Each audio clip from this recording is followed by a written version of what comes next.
What's going on, guys? Welcome to Sports Lounge Media. I'm John Hamilton, and I am with SLM Bets on our show here today. We have another wonderful guest, Ollie, back on the line here on the phone, and we are super excited to talk about Week 3, taking apart what we had saw and this season for Week 3 in the NFL and going into Week 4 for our picks. So just jumping in, thank you so much for you being here today, Ollie, on the phone. And just kind of going over what we're going to be diving into in this conversation on today's live. Hello, John. Thank you for having me back up here, and thank you, Sports Lounge Media. I really appreciate it again. Let's dive in. Absolutely. So let's just take a look so far for our record right now. Ollie's just slightly ahead, but season record, we're 36-12, 75%, 5 out of 11 of the parlays that I had put in have hit so far. So we're doing pretty good on the parlay part. To be honest with you, typically parlays, you're going to be somewhere in the 10% range for what you hit. We're closer to the 50% range on this. So I'm pretty happy with what I'm putting in. Season record still isn't too bad. Week 3 is a huge upset week for so many people that are doing pick'ems, bets, teams that are playing in the NFL. A lot of fans not expecting certain teams to win. This was a pretty rough week for the dogs out there, huh? What do you think, Ollie? It definitely was. It was a lot of upsets and lots of surprises for sure. Yes, a lot of surprises for sure. I completely agree with you. I kind of want to dive into one straight off of the bat. And this is going to be a picture I'm going to put up here. I'm going to say Kyler Murray came up short of the opportunity of winning in San Francisco. What do you think about that? Kyler, yeah. The Niners played excellently. I like the way they played Mac Jones. He's been like pretty good, phenomenal, I'd say. And like I said, even last week before that, that your team is a very battle-tested team, and they definitely showed out as I expected, and they will continue to do so under Shanahan, who's a great coach. Who's one of my favorites, to be honest. Yeah, I completely agree. I think that with the 49ers, I think Pinheiro making the game-winning kick, I think that's huge for him, and that just builds so much confidence with the Niners going down the road. I think the biggest takeaway for the Niners is the loss with Nick Bosa, but I think there's going to be some moves in the NFL soon. I can't say anything until there's confirmation. But yeah, there's going to be a lot of takeaways from the Niners game. We barely won, but you know what? We beat a team that was 2-0. I think that was huge. Some massive upsets though this week. What's kind of an upset that you had taken away from this week? The biggest upset I had was surprisingly, actually, it was hard. I was gonna say the Cleveland, but because they're a good defense, but it was difficult. But the biggest upset that was actually surprising to me was the Panthers and the Falcons game. Panthers and the Falcons. That's an interesting one. Yeah, I don't think anyone expected the Falcons to go goose egg against the 0-2 at the time Panthers. Horrible gameplay. I don't know what they're doing, but they're going to reassess and reevaluate. I think they have great play action pass plays. I think they have a really good secondary. It's unfortunate to see how they played, but my biggest takeaway is definitely going to be the Green Bay and Browns game. We were just talking about it a little bit earlier before we got on here on the live. And that the big takeaway is there was a record-breaking betting for NFL, non-Super Bowl, non-playoff, normal season game, broke $1 billion in bets to be put on for Green Bay to win. So Vegas definitely took away the W this week for the wins that they got because they wagered and they're like, sure, give us your money. We'll take the odds. Green Bay lost and the Cleveland Browns won. I think Cleveland Browns are 100% slept on, especially defensively. They're a top 3 defense currently right now in the league going into week 4. I just can't say enough about that defense. I just think their offense is completely in shambles. What do you think about this, Ollie? Yeah, they're when you think about Cleveland Browns, to be honest, they have always shown that they have defense. They have, it's just the offense that's always looked shaky, Right. But they put up enough numbers clearly to get the job done, And at the end of the day, this is why I always tell people that if your defense is, as long as you have a good defense, you're always in it in a game, because it could be 0-0 throughout the majority of the game, and all it takes is one kick to get 3 points, and in order to secure the victory. But if you don't have a good defense, you can run up the score as much as you want. But if that other team can score, guess what? They win at the end of the day. So I always say that defense is the biggest factor when it comes to it. So they have that. Now, if they could just build off of that for the offense, oh man, they would be in great position to be put into contenders. 100%. Kind of going into a game that you're gonna definitely want to talk about is the Bears game. Caleb Williams might not suck.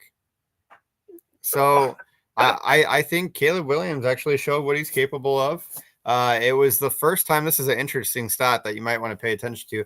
This is the first game all the way dating back into Stanford University when he played at USC. So when USC and Stanford were playing each other, that's the last time he didn't get sacked in a game. This game that he just played, he didn't get sacked. That's how long it's been since he's played a game and has not been sacked. Yeah. So I'm okay with that. Yeah, unbelievable game for Caleb Williams. I think he really showed out Rome Odunze, but I'd love to hear a couple takeaways about this game. What do you think? Yeah, so the one thing is, I always tell people about the Bears and Caleb Williams is he has the arm. There's not a doubt that he doesn't have the arm. He has a cannon, but he's just afraid of throwing it further. One, the media really scrutinizes him, for a lot of things, painting nails, among other things. And he doesn't want to be further scrutinized by throwing interceptions left and right. So he tends to underthrow it and tends to go for checkdowns. Now, with that being said, I think Ben Johnson has elevated his confidence massively to go give it a shot. Everybody is bound to throw interceptions. It happens, but those are the learning curves that you're going to have.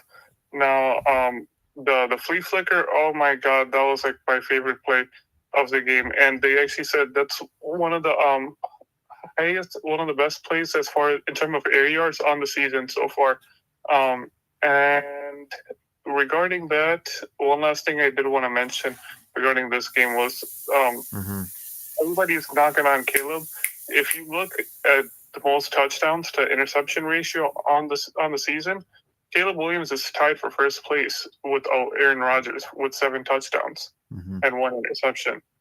So yeah, he's putting up the numbers for sure. I think he's going to surpass the 30 touchdowns and 4,000. Well, my biggest takeaway for him is that he might not suck. So I can't say he's great yet. Still needs to have more consistencies with his game. I think he has all the potential in the world, but he's got to put all the pieces to the puzzle together for me to be big. Big news coming out of New York. I don't know if you saw this or not, but Jackson Dart is going to start this week. And then Russell Wilson's benched. I have a huge picture right here where it says Russell Wilson's retired. He's not retired, but I think he should. I think that Russell Wilson, yes, he still put up 450 yards in one of the passing games that he had. However, where is it going to go for Russell? You know what I mean?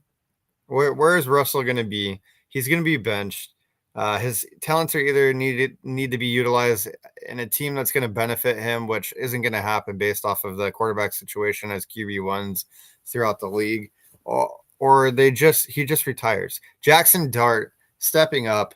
However, I do not think this is a correct game for him to have his opening debut display as a starting quarterback going into a game. I think the Chargers, this is a recipe for disaster. I don't see the Giants winning. We haven't seen any formula yet from Jackson Dart.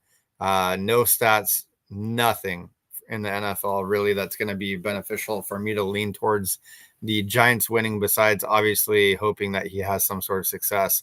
I think him playing against the Chargers, one of the most formidable teams in the NFL going into week 4, that's just not fair to him. I think it would have been better for him to wait one more week going into the New Orleans Saints and have him perform against Spencer Rattler and that team there. Do you agree with that? I 100% agree with that assessment. Yeah, I think that it's just not really fair. And Russell doesn't have bad gameplay right now. I think there's a lot of pieces all the way into the coaching staff that's not allowing that team to succeed or grow in as much as they could be. Kind of a big thing that I wanted to talk about too. Moving forward, we're going to talk about Ginger Jesus. Ginger Jesus, Sam Darnold. Yeah.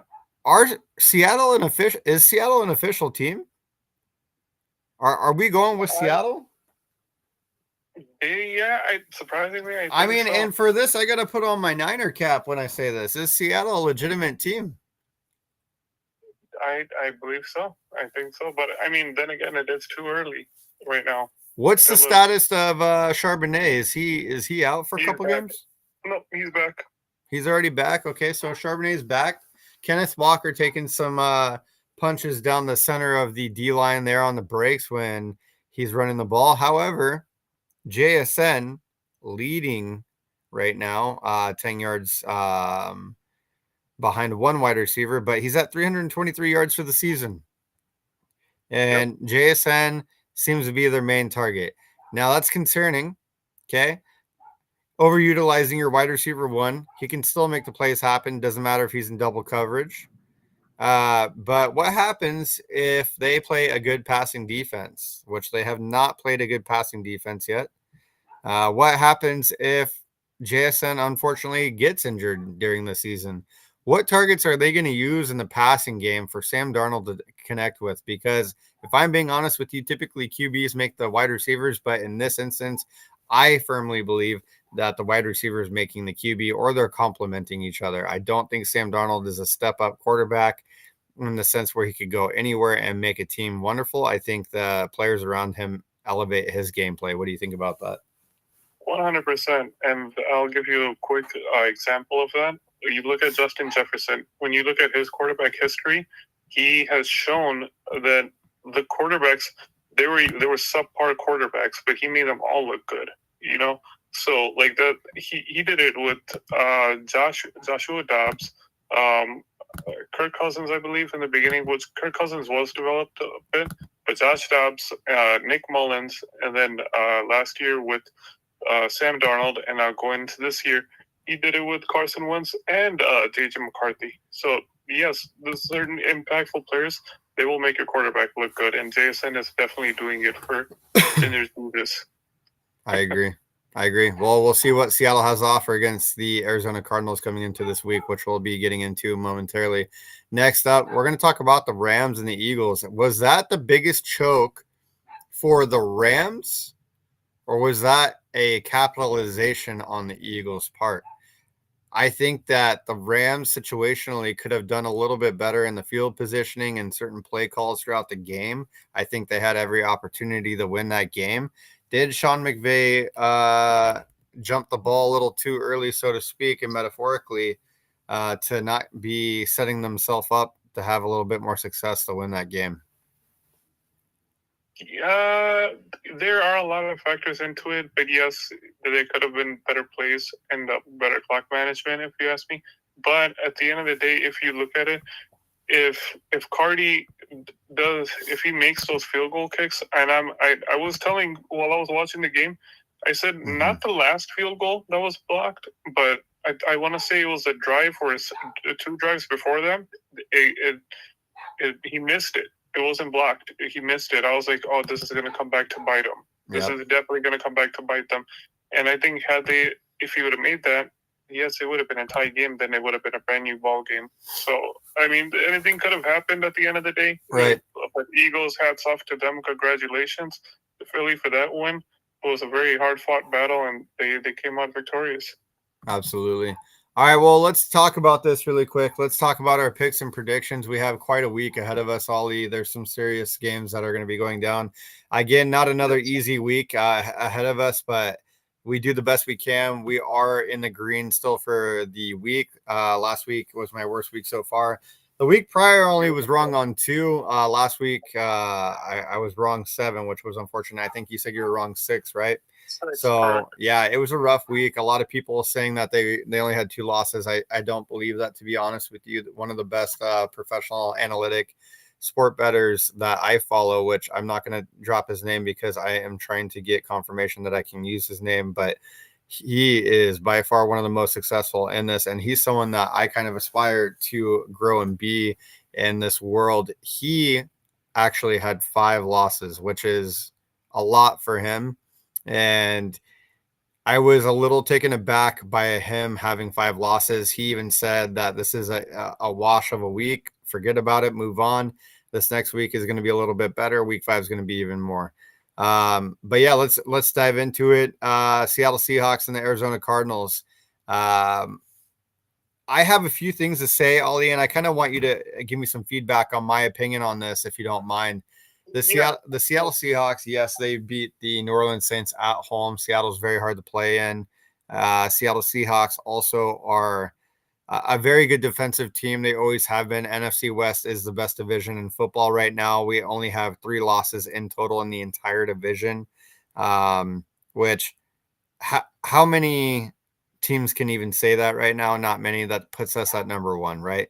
Okay, so taking that away, and you're putting in the NFC West, Seattle Seahawks, and then the Arizona Cardinals. Seattle Seahawks, good defense. Arizona Cardinals just lost to the San Francisco 49ers, right? So the Cardinals are going to be a little pissed off, if I'm being honest with you. They're going to want a little get back, especially in a division game. They have to win this division game to stay relevant too. That's going to also be a big takeaway because they play the Rams soon. So Seattle Seahawks favored by minus 122. Vegas has the Cardinals at a plus 102. So do you think that Cardinals are going to get back, especially with Trey Benson taking the lead as the running back since James Conner is out with the injury? Or do you think that the Seattle Seahawks are going to kind of move away and step away and see what they're going to do with this? I think it's a very tough game, but I think Seattle is going to show out in this game. It's an unknown commodity of Trey Benson for me right now. But if it was James Conner, I would have gone ahead with the Cardinals for sure. But it's just you don't know what you're getting at, because another interesting fact to note out is Marvin Harrison Jr. I want to say he leads the league, or if not in top 5 of drop balls right now. So they need a consistent option in terms of that offense. So yeah, it's going to be a tough game, but I'm going with the Seahawks. Yeah, I think it's going to be if I'm being honest, I think that the Seattle Seahawks, it's almost a given in this game. I just think that the pieces of what they're doing are being put together. They're starting to progress offensively. I think last week, not that it was an anomaly. I just think that they played a very weak opponent, right? I don't think they played anyone strong enough for them to really stipulate that they're going to be one of the best teams in the NFL right now. I just think they played against a weak team at home. They had a lot of motivation to continue the win streak and, be strong division rivals against the other teams that are doing well right now in the NFC West. The Cardinals definitely could pull an upset. However, I just don't see it. Marvin Harrison dropping balls when he was wide open, worried about getting hit by Fred Warner. That's not a good sign from your wide receiver 1. Trey Benson taking over the running back role. That's a lot of pressure. I don't know if I still believe in the hype of Kyler Murray. I think that we've seen enough to where he is a mediocre quarterback in the NFL, which is still meaning that he's a top 32 quarterback in the NFL. But I just don't believe. I put him in the category of Bryce Young and CJ Stroud. I'm not a fan quite yet. Moving forward, we have a very interesting game. This is an international game. We have the Minnesota Vikings and the Pittsburgh Steelers. This is going to be in Dublin, Ireland. And that's pretty cool that they're doing that in international waters, right, Ali? Oh yes. I like that. I like that they're moving it around. I don't know how I necessarily would feel about another country playing National Football League. I think that would be a very interesting dynamic. However, I think that's something that there might be aspiring to do is add more teams and maybe add international teams. But I think it's too early to tell.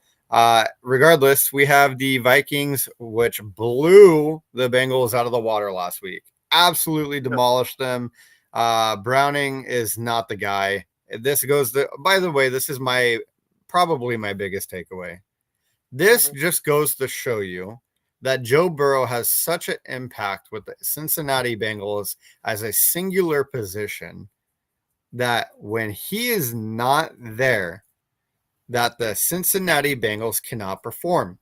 This also tells me that no one or just anyone off the street can go in and play quarterback in the Bengals with a terrible O-line, even though they have a phenomenal wide receiver core and they have a better defense this year. Joe Burrow being out is ruining that season for the Bengals, unfortunately. I do enjoy watching Bengals football. I think they're exciting when they have Joe Burrow. It's a exciting offense to watch. That's going to be detrimental to them, and it just proved it last week with the Vikings just dog walking the Bengals. So, can they do the same thing against Pittsburgh Steelers in international waters? I think they can. What do you think, Ollie? Yeah, it's actually going to be a good game. To be honest with you, I think it'll be a good game altogether. But I'm going to go ahead with the Vikings on this game. Yeah, for multiple reasons. That defense looked phenomenal. Steelers defense, they haven't looked like what we imagined them to be going into the season. yeah. So, and Jay Jettis definitely showed that he can still ball with any quarterback he has. Oh yeah, I mean he did it with Sam Darnold. You know what I mean? I would say Sam Darnold is probably the better of the bunch. I think Kirk Cousins was a great match for Jay Jettis, if I'm being honest with you. I don't know why they let go of Kirk. I think Kirk was great. I understand that he was hurt. Let him take a few weeks off to, a couple months off. Let him heal his ribs. He had a lot of rib injuries, sustaining a lot of hits because the O-line was so bad. But I think he's a great quarterback. He's a great time manager, great throw passer on the timing of the ball when it needs to be in the air. I think he just has a good headspace. So I would be surprised if he doesn't get an offer from a team soon to be starting as a QB1.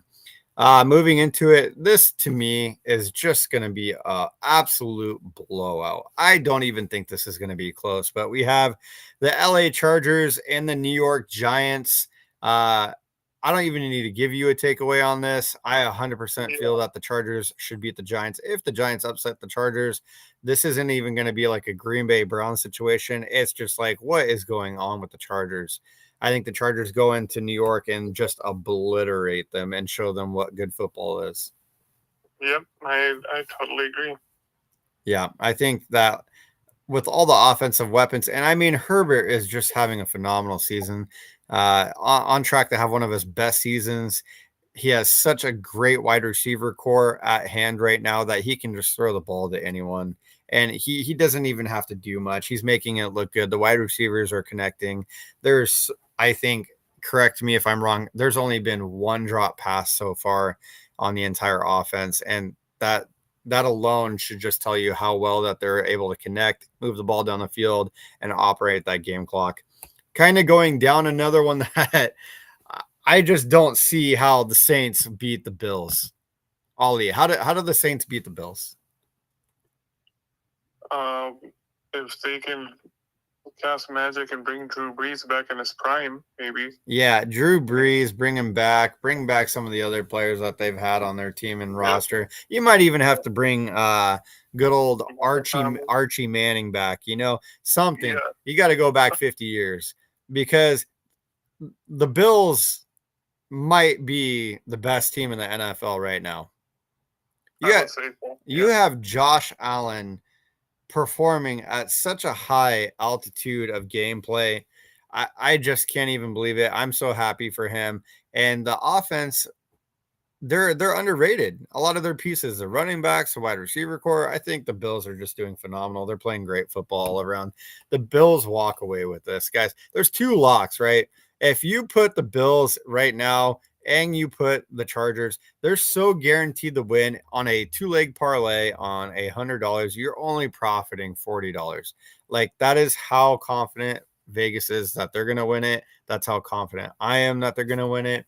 But another game that I'm not so confident in, and we're going to move down and talk about this right now, is going to be the Philadelphia Eagles and the Tampa Bay Buccaneers. Now, historically speaking, Tampa Bay Buccaneers owns that ass of the Eagles. Okay. Yeah. Is this year a little different? Because what I just saw last week was a few things. Okay. We're going to add this into a little algorithm here for you, Ollie. Tampa Bay Buccaneers almost lost against the New York Jets. Philadelphia Eagles almost lost to the Rams. Now they found a way to win on their special teams. Congratulations to them. They get a cookie and a gold star. Who cares? But are the Bucs going to perform the way they need to without Mike Evans? Here's the thing. It is a big loss, but massive loss. Again, massive loss. But I do think they still could perform. And I'll delve into that really quick. Mm-hmm. Chris Godwin is back. And Emeka Egbuka, good God almighty, that guy, he's going to show that he's the best receiver in this draft. I'll tell you that. Interesting. I don't agree with that, but that's interesting. I mean, there's a lot of factors into it, but I think he's going to show it at the end of the season that he is one of the best. That one-handed catch was holy mackerel. Yeah, did you see that Baker Mayfield was upset with that? He's like, don't disrespect my passes ever again. I need you to catch it with two hands. You're kidding, right? No, I'm not. I'll have to show you the clip after. But yeah, I was laughing because it's true. They're taught to catch the ball with two hands. Ever since Odell Beckham Jr. Went viral with the one-handed catch, it just seems like everyone wants to be on a highlight reel instead of focusing on fundamentals. So, but yeah, continue. Okay, but yeah, I think that, and then they have Bucky Irving there. I think they still have enough significant pieces to make a push. Now, the only thing is, I say with the Eagles, they're a great team, but they've been exposed by the aspect of if Saquon can be contained, they're definitely beatable.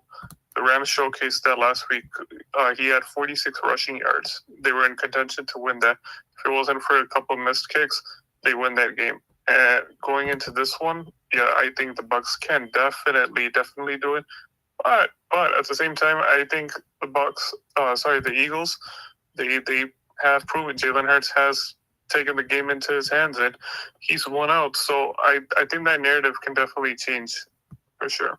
I think it can too. I think there's a few things to kind of pay attention to when we're talking about this.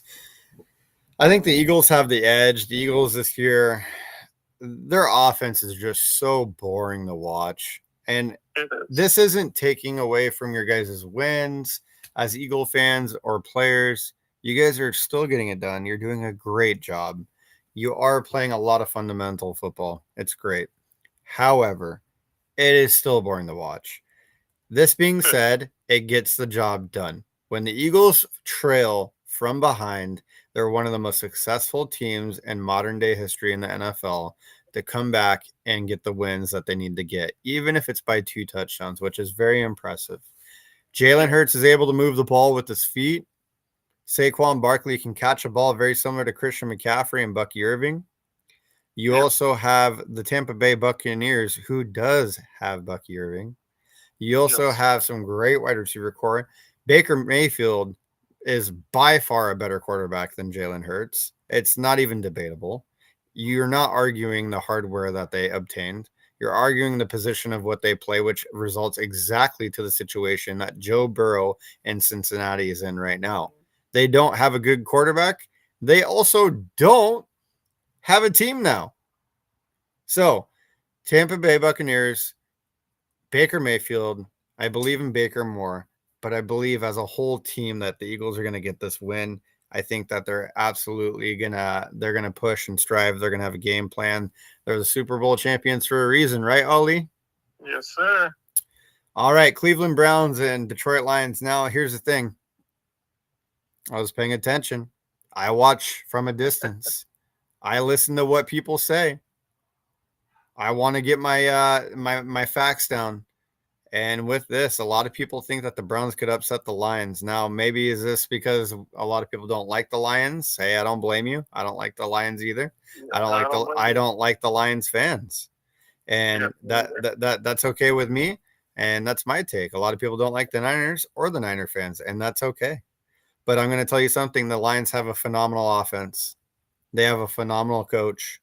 They have a lot of weapons that they can move around the field and make you really question about what you're even doing playing football against the Detroit Lions, especially at home.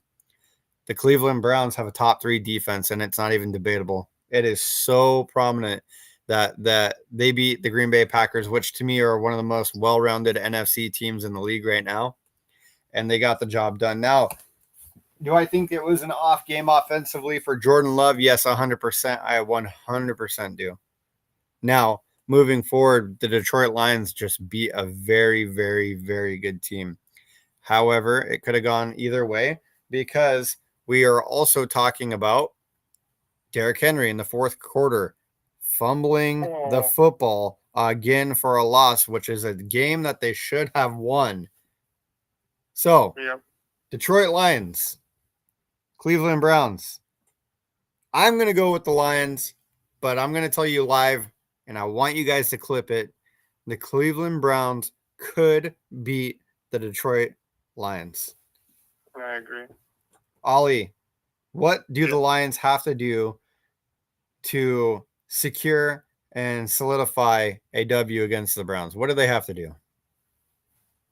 They have to be excellent in the run game for sure. I'd say that's the number one focal point, because their pass rush is good. The Cleveland Browns, and we all know how Jared Goff gets when he's flustered. He botches our NFC championship divisional game, and it can definitely happen. If anybody knows how to defeat the Detroit Lions, like a lot of people know, is get to the quarterback and put a lot of pressure on Goff, and then he'll do the rest for you. He'll let you win. But that being said, that's why I say it's very crucial that the run game goes well, because yes, if you're being pressured, like, you might not even be able to get a chance to throw the ball. You know, you could have Larry Fitzgerald or Randy Moss out there, but if you don't have time to throw it, what's the use? So that's where you need to lean heavy into the run game. Do they have the pieces for that? Hell yeah, they do. They have Sonic and Knuckles, so they could. But that's what it's going to come down to, if you ask me. Yeah, I completely agree with you. And guys, a lot of these takes that you guys can follow, my tag is up there right there. Jonathan Hamilton SLM Bets on TikTok. That's my handle name if you guys want to go follow. I'm telling you guys the content and the lives that we're putting out this season. You guys are going to want to pay attention because this is where the bets are going to be. This is where parlays are going to be. If you want to start making some money, this is where you need to follow. I'm not here for you guys to lose money. I'm here for you guys to make money, and I'm doing the work. I'm doing the investment of the time of studying for you. I want you guys to pay attention because I want to put some green in your guys' pockets.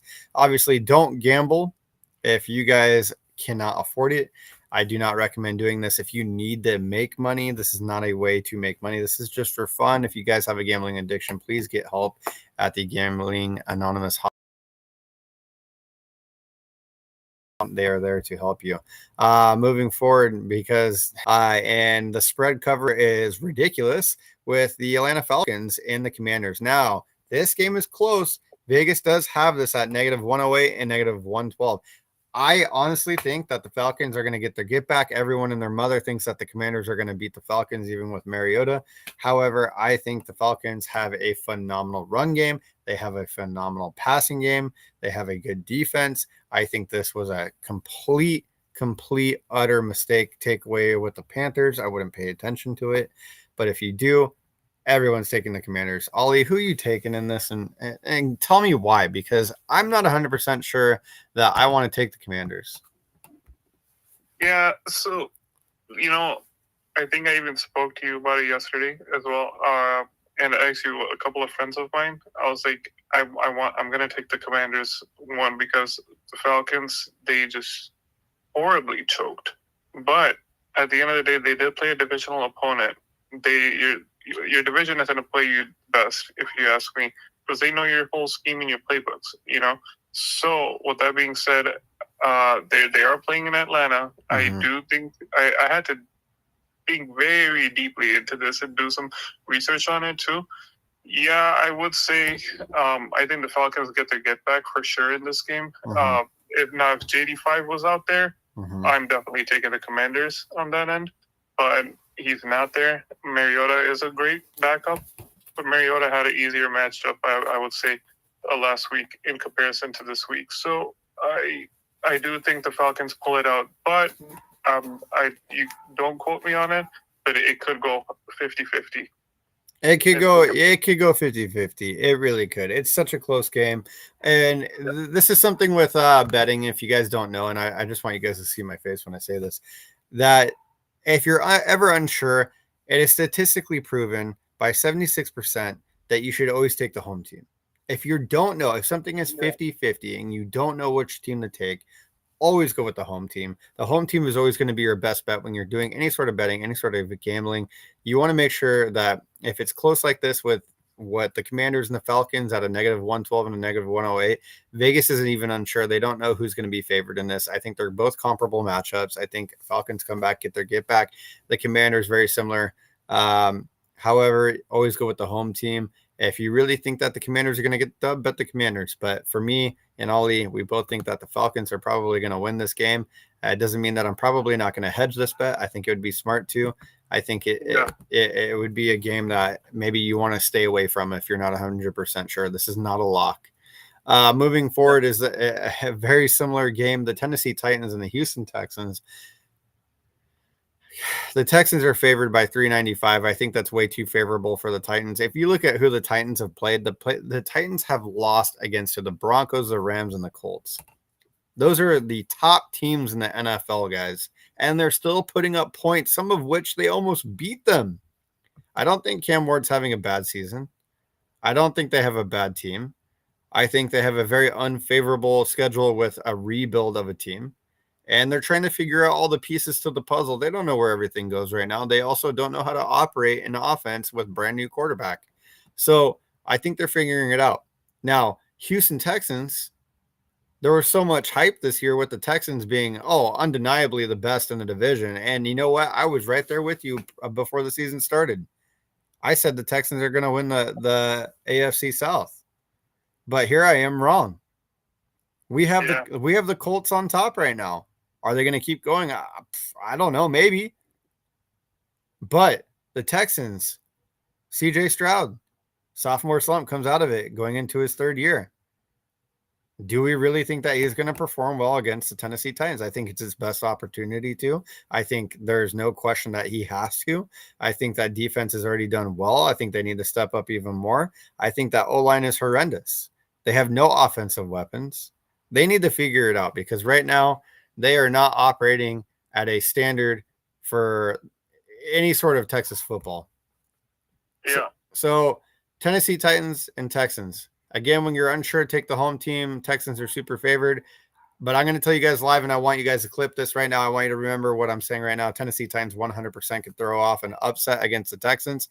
Tennessee Titans lost against the Rams and the Colts and the Broncos. Those are great teams to lose against if you have to lose.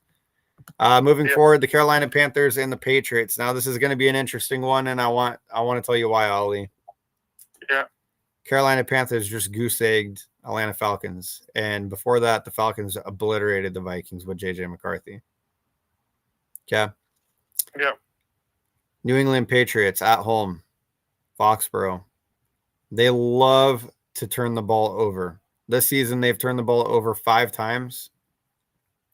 Very unimpressed with the care or the handle of the Patriots right now. I just don't understand how they're not maintaining possession of the ball, how they're turning over so much. Now, this doesn't mean that Drake May is performing bad. Drake May is actually doing really good, especially if you have him in fantasy. But we're talking about bets here. We're talking about what we want to see. Now, Patriots are favored 230. I think the only reason that it's kind of close and favored for what Vegas has for the Panthers leaning on a plus 190 is because they goose egg the Atlanta Falcons. I think this is a total hiccup. I think that the Atlanta Falcons defense was discombobulated. Michael Penix had the worst game I've ever seen him play so far. This is a division game that they played last week. I think moving forward, the Patriots do win this. I think they show why Patriots are a contending team for the wild card position. And the Carolina Panthers are back where they should be, which is going to be a 1-3 team at the end of this week. What do you think, Ollie? Yeah, I think people are very high on the Panthers after this one blowout victory. To be honest, and Drake May, he's a good quarterback. I like him a lot, and he's still been proving himself going into this year, even despite the team struggles. And they're playing at home. I think they pull away with this one. I think it's no questions for me. Like I have no skepticism in that matter. I think they get it done. Yeah, I completely agree with you. I just think that last week look at Hunter Henry. He had a phenomenal game, right? 2 touchdowns, a lot of yards, a lot of targets. So what happens if you're having a hard time having possession of the ball? You're moving it down the field. You don't really have your first down, check down option. You're going to pass it to your tight end. And guess what the tight end does? Gets 5 to 10 yards every time they catch the ball because they're doing short dig routes. And then what you're doing with that is you're running down the clock. If you're ahead on the scoreboard and you're running down the clock, you're going to win that game. Yep, absolutely. It's not rocket science. So moving forward, we have an interesting game. I think this is going to be the game that exposes the Indianapolis Colts. We have the Colts versus the Rams. I don't even think this is a question. Like, yes, Danny Dimes is throwing the ball well. He has a great opportunity to do well for himself in this team this season. However, he's playing a team that is not only first in rush defense, but they're top 5 in passing defense as well. So what are you going to do with that? You have a phenomenal team. They almost shut down Philly in Philly. I think the special teams in Philly really stepped up for Philadelphia to win that game. If they didn't, LA Rams win that game. There's no questions. A W is a W, but I think the Rams at home are going to show the Colts what a top 5 team in the NFL is all about. Yeah. The Rams, Puka Nacua leading wide receiver yards in the league right now at 333 in 3 games, which is extremely impressive. Where do you have Matthew Stafford and Sean McVay planning for the Colts? How do you think they're going to be able to stop the Colts on their offense? We're not worried about their defense. They get points scored on them, but their offense, what's your big takeaway right here, Ollie? So the Rams have a great defense, obviously, as you mentioned. I think with that bitter defeating loss against the Eagles, they're going to have a huge bounce back in this game. I think they're going to put up a lot of great numbers in this one. McVay definitely he's a phenomenal coach, one of my favorite coaches in the entire league. I think he makes crucial adjustments and he polishes that game. He takes away, he looks at tape and he's going to change it up. And going up against the Colts, this is the perfect bounce back game. Colts, for Daniel Jones, he has been performing well, but the thing is, if it wasn't for that, the game against the Broncos, if it wasn't for that one call, they already have a loss. But let's just not go into the past. What's done is done already. But that being said, they're going to be tested big time against the Rams defense. Well, a lot of people look over, but I don't. I watch them. I observe them very closely. And regarding that, I think Danny Dimes is probably over there consulting with Peyton Manning at the moment on how to defeat this team because, yeah, this is going to be a really hard game for Danny Dimes. But if the Colts can pull it off, they can definitely live up to their expectations the way they have the NFL has them in power rankings. Yeah, I agree with you 100% on that. I think the Rams win this. I don't think it's going to be close. I think that the Colts maybe scored 2 touchdowns and a field goal. I think that the Rams show why they have such a top tier defense. Right. The Colts in this though, I think they're going to make it interesting, but yeah, the Rams win this one at home, especially. They need to, especially for division standing. It's not even a question. The Colts have so much leniency with their division standing that they could lose a game or two and still be fine. The San Francisco 49ers right now, Ollie, there's a lot of takeaways that I can go into this, and on Friday, on the Faithful Friday, I'm gonna dive into a lot of analytics and statistics for the 49ers and some controversy. Yep. But just simplifying this conversation with the Niners and Jacksonville Jaguars now, I don't trust blonde quarterbacks. Okay, so I don't trust the head and shoulder shampoo quarterback that's over there in Jacksonville Jaguar. I think he's been one of the most inconsistent, overhyped quarterbacks in the league for years now, and I don't understand how he's still there. Okay. Moving forward, they have a phenomenal offense. Their defense has stepped up tremendously this year. However, I don't think the Jaguars take the Niners. The Niners are still finding ways to win games with injured personnel, injured staff. They don't have Kittle. They don't have the two best wide receivers. They didn't have their starting quarterback. Mac Jones was able to get it done under Kyle Shanahan's system, which is great. But Brock Purdy is substantially a better quarterback than Mac Jones. It's not even questionable. Has the highest QBR rating and passer rating out of any starting quarterback in the league right now from the last 2 years.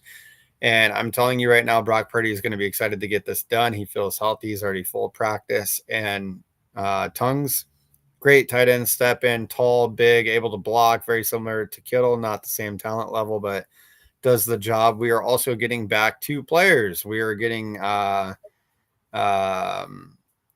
have Sky Moore, and then we also have Robinson that we're getting off of the suspension now, which is going to help tremendously. We have Brian Robinson, who we had picked up for a backup running back, as well as our other wide receiver Robinson. So it's going to be more personnel on staff. Kyle Shanahan is going to be able to do a lot more with this game.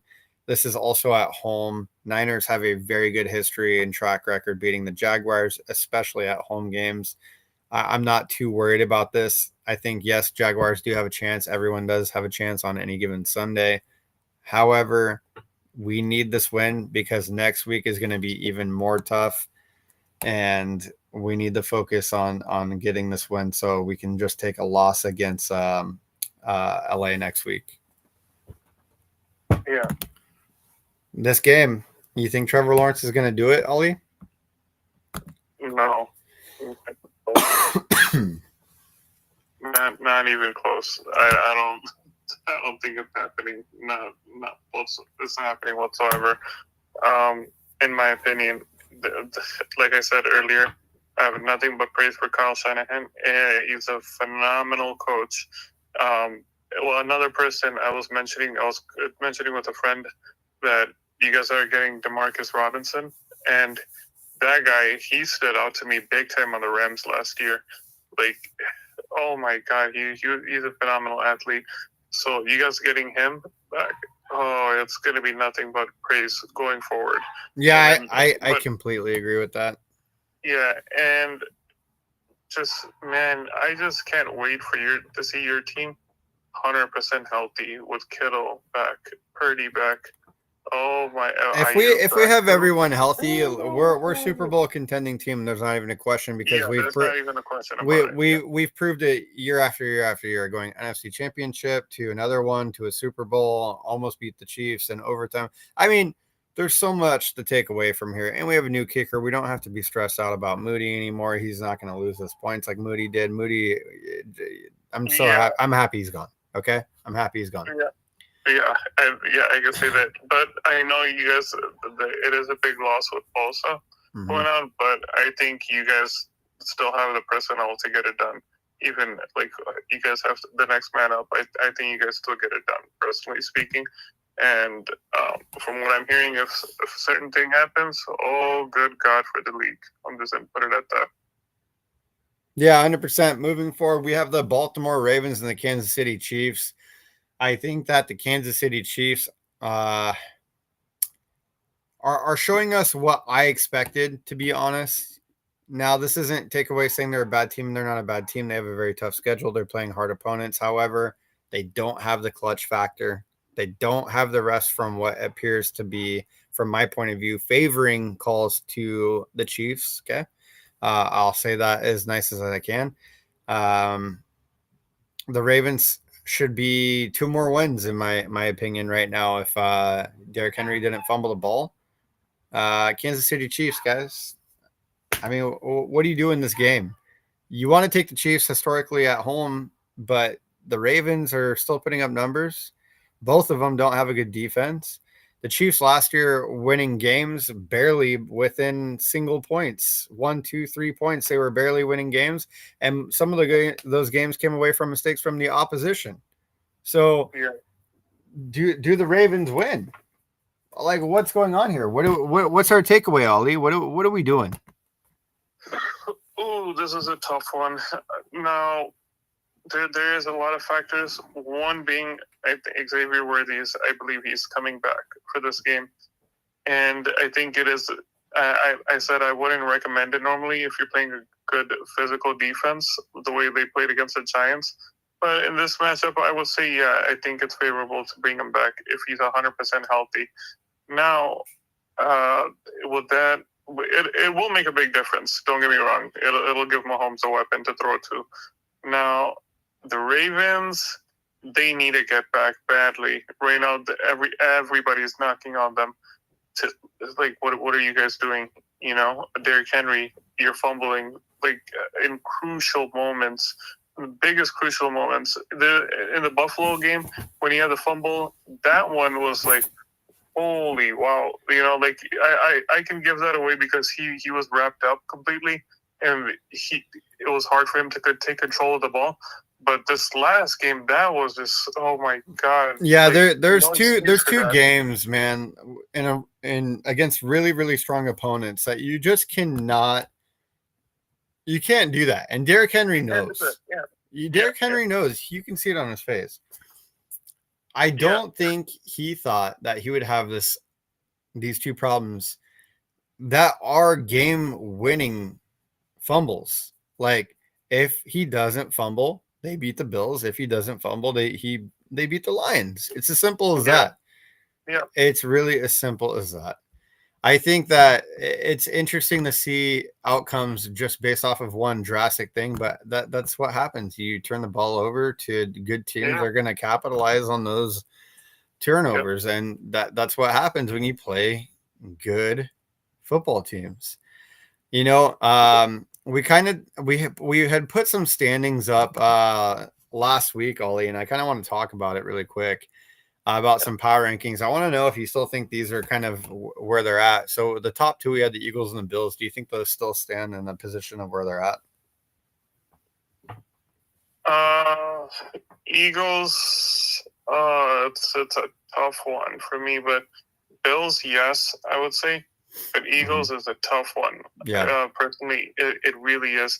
Yes, they've shown that they can get it done if they put the team, despite performing like horribly when it comes to running, but right. Oh man, but there was so many other games that went wrong. So I do think that these still have to leave them there at the moment because there's no other team that really outshined them in that matter. But I do think that they're easily beatable. If you ask me, not easily. Sorry, let me rephrase that. But they're beatable for sure. They're beatable. I think looking at this chart, guys, is also showing what we had going into week 3 from last week. So things have obviously changed on this chart. It's interesting to see where some of these teams move from this point. I think that you have the Colts move up to the playoff teams. I think you have the Ravens move down to the playoff teams. I don't think they're a Super Bowl contending team anymore. And they got to fix some mistakes, and it's early in the season, but they just got to fix some mistakes. You cannot keep turning the ball over in the fourth quarter to good teams to where they're going to capitalize on situations. So Ravens and Chiefs in this, who do you have, Ollie? Just give me the meat and potatoes. What do we got? It's going to be hard, but I think it is a bounce back game for the Ravens. I think they still show that they can still perform at a high level. Obviously, they could have won if it wasn't for those mistakes. Their record is not what it is right now at the moment. I mean, the AFC North is the worst division in football right now. And who would have thought of saying that? Yeah, that's I couldn't say that going into the season. If the Ravens don't win, and like I said, they are the worst division in football. That's worse than any South team or East team. That does not happen. NFC West is the best team in football right now based off of wins and records. And you could say who they've played, doesn't matter, wins or wins. But I'm telling you right now, the AFC North is the worst team right now based off record combined in NFL. The Ravens have to win this game.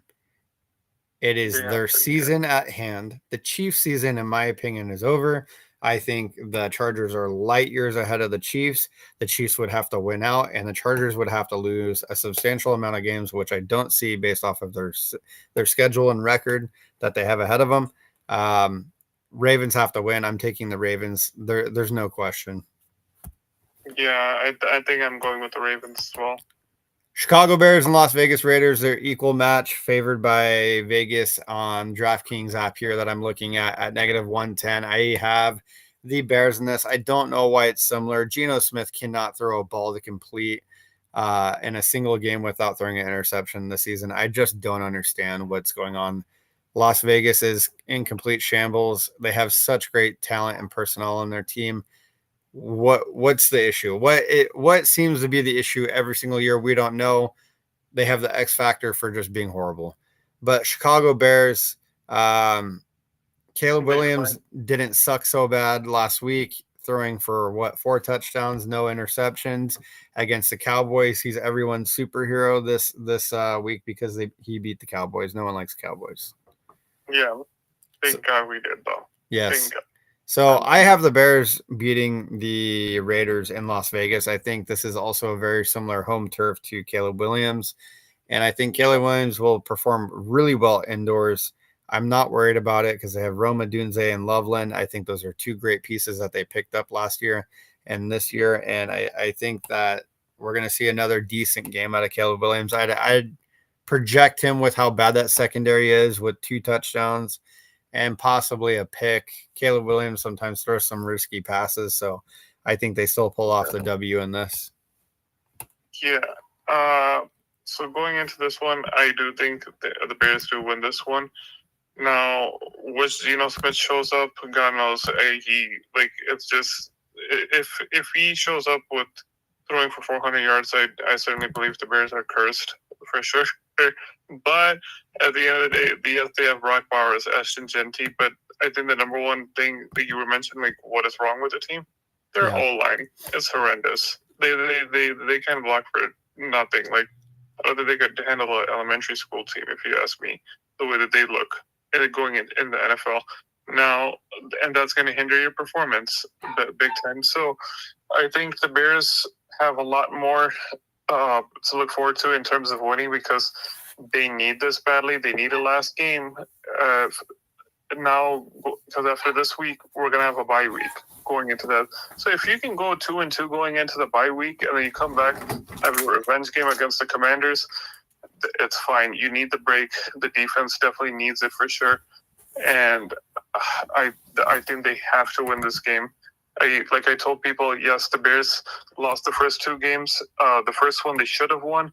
The second game, yes, it was horrible. It still does. I can't escape out of my memory. But at the end of the day, they did play teams that won 15 and 14 games. They had 14-game wins. So I'll give them the benefit of the doubt on that. It was Ben Johnson's first 2 games. He'll ship a lot of things.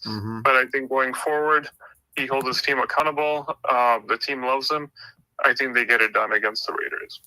Yeah, going into our next one, Ollie, it's kind of an interesting one to talk about. Is going to be the Green Bay Packers and Dallas Cowboys. Now, interesting historical facts is that they're pretty split, especially when they're at Dallas on this game, right? So this is the Sunday night game, this primetime game. Green Bay Packers, for the love of God, do they get their get back against the Dallas Cowboys? I mean, this isn't any shade to the Chicago Bears, but if the Bears can beat the Cowboys, the Packers with the team that they have this year should be able to beat the Cowboys. Oh, yeah, definitely. The thing is, and I think they will, because one, CD, he's not playing. so they have to capitalize that. And I think personally, if CD was in the game against the Bears, that game, the dynamic completely changes because CD is that much of an impactful player. So, with that being said, they have to take advantage of it. And I think they definitely get it done. They had an ugly game last week against Cleveland. This is definitely a bounce back game. I see no chance in hell in the Cowboys winning this game. All right, perfect. Moving forward, we have the New York Jets and Miami Dolphins game, another very close game that could go either way. There's quite a few of them this week. It's pretty interesting.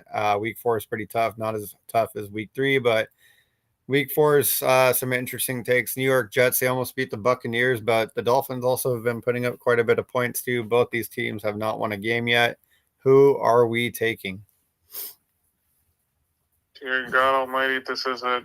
If you ask me, please don't mind me for my language, but it's a toilet bowl game. But I do think the Jets do pull this off. All right, New York Jets, you heard it here. Not too much to take away from this. Both teams are hot garbage, and it just looks like the Jets. I think the Jets have better personnel on their rookies. I think they have fresh legs. I think that their head coach can actually put cognitive sentences together.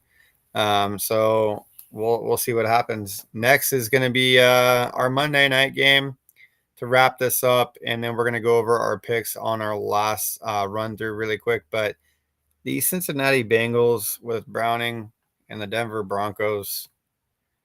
I mean, let's be realistic here, guys. By all miracles, the Cincinnati Bengals would need Joe Burrow back in 2020 and performing to beat the Denver Broncos at home. I think the Denver Broncos easily get a win with this. I think Bo Nix is starting to perform like we saw him last season, going 10-7. Denver Broncos win this game, no questions asked. Do you agree with this? Oh yeah, there's not a chance in hell that the Bengals win this unless they can get Joe Burrow back from 2020. That's even any form of Joe Burrow at this point right now. What it would take for them to win. There's no chance. Like this game, if fantasy football owners, that Broncos defense is gonna reap rewards. I'll just tell you that. 100%. So let's recap, Ali, and we appreciate you being on here so much. So definitely thank you so much for being here. Yeah, so Seattle Seahawks and Cardinals. We had the Seahawks on that one.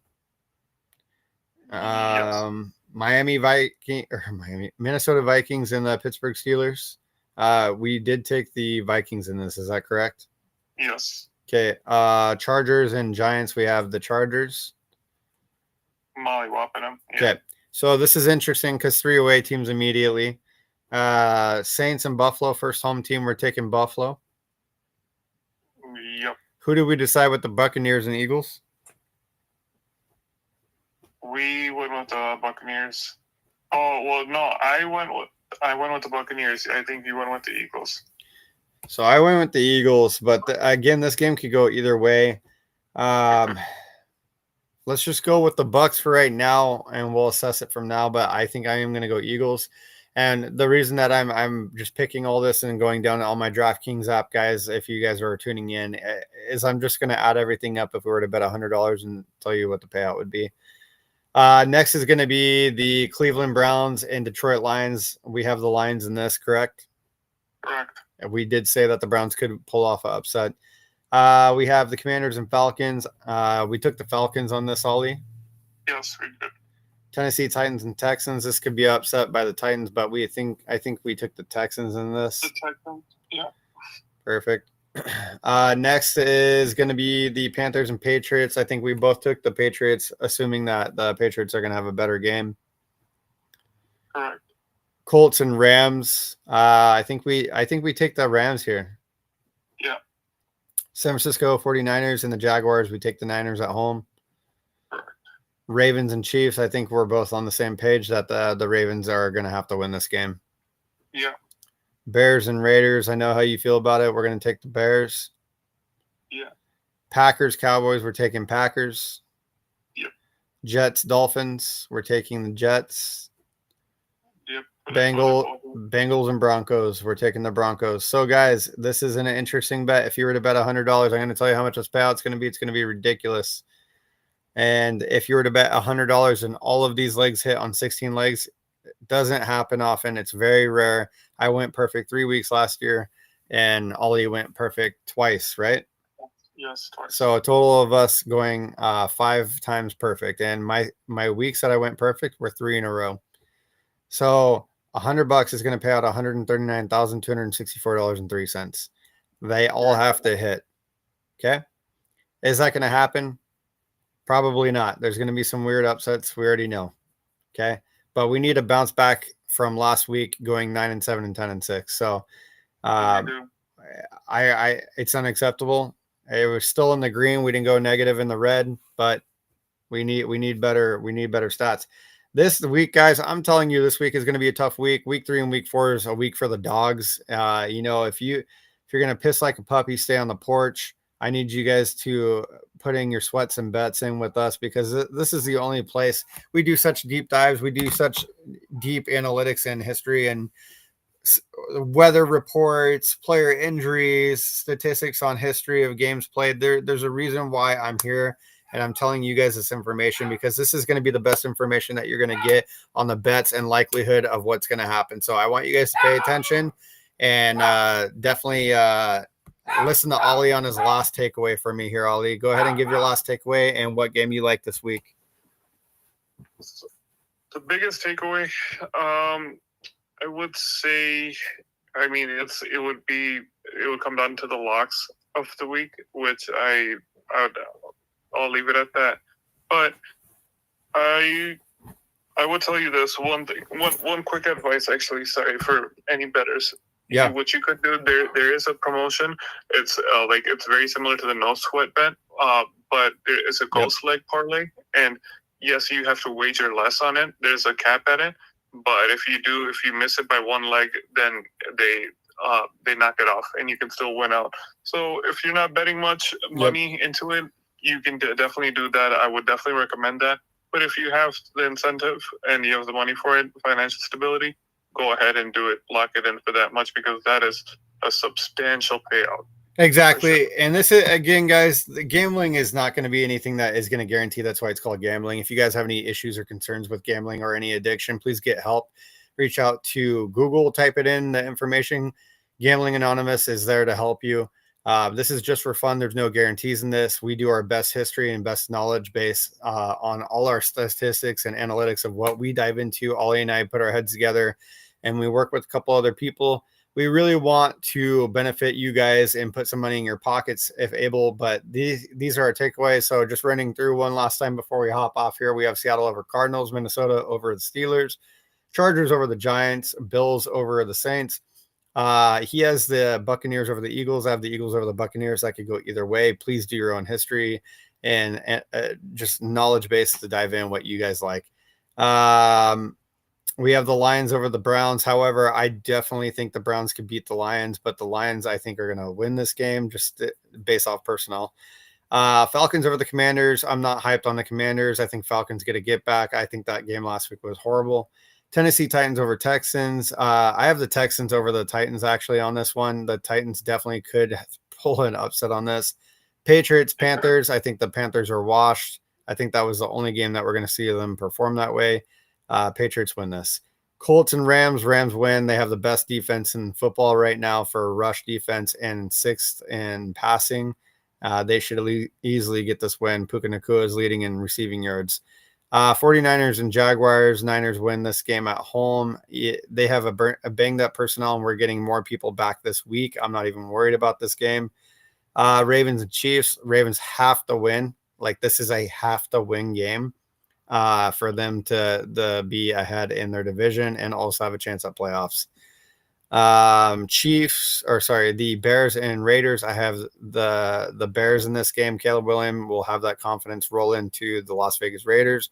I don't trust Geno Smith. I think he's a terrible quarterback. Green Bay Packers and Cowboys. We have the Packers beating the Cowboys. I think it's going to be a close game, but Green Bay will pull out the win. Marshawn Lloyd comes back, I think, not this week, but next week too. New York Jets And Miami Dolphins, I think the Jets beat the Dolphins. I think they have a better personnel, better coaching staff this year. I think they're pretty hype with almost beating the Buccaneers. They're going into similar territory. I don't even know if they even left Florida. Cincinnati Bengals are going to lose against the Broncos pretty bad. I think Browning is not a good quarterback, and he was talking too much and didn't back it up. So this goes to show you that Joe Burrow does play a huge factor. Broncos are going to win this. Again, if you guys, the odds keep changing, but if you guys bet $100, not saying you should, but if you do, and all 16 legs hit, which is very, very hard, your payout's going to be $136,571.49. Is this going to hit? Probably not. There's going to be a lot of upsets. Week 5 is going to be a better week for betting. From what I've seen, week 5 is almost a lock on everything that Ollie and I have put together. So I'm excited about week 5. Week 5 is going to be a big payout day for the dogs. You guys are going to be putting some money in your pockets on week 5. But we can't ignore week 4. We can't just sit here and not do anything or not talk about it. Week 4 is going to be a good week. There's definitely some bets that I'm going to be putting in. If you guys want to follow me and want to know what my bets are, you guys need to subscribe to sportsloungemedia.com. You guys also need to follow me on TikTok. My handle is right there. That is my TikTok handle. We will be live later today. Ollie and I are just talking about football on TikTok. It's a great place for people to interact on the chat.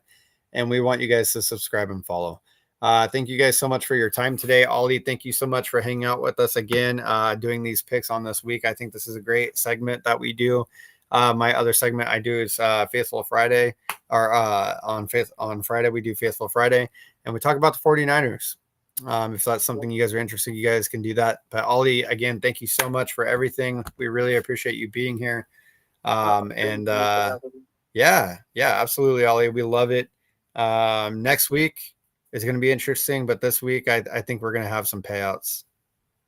Yeah, definitely more from last week's disaster. Yep. I even with some games going a little sideways, I put myself at 13 wins this week minimum. So I'm pretty excited. Yeah. Same here. All right, guys. Well, thank you so much for joining Sports Lounge Media here on all of our platforms. Ollie was joining us as a special guest. And my name is Jonathan Hamilton with SLM Bets. Thank you guys so much. Remember, gamble responsibly. Nothing is guaranteed. This is just our best information that we put together for you. And we hope that you really liked it. Follow the channel. Go visit us on our website and follow us on TikTok for more. Thank you guys. And I hope you guys have a wonderful, wonderful day.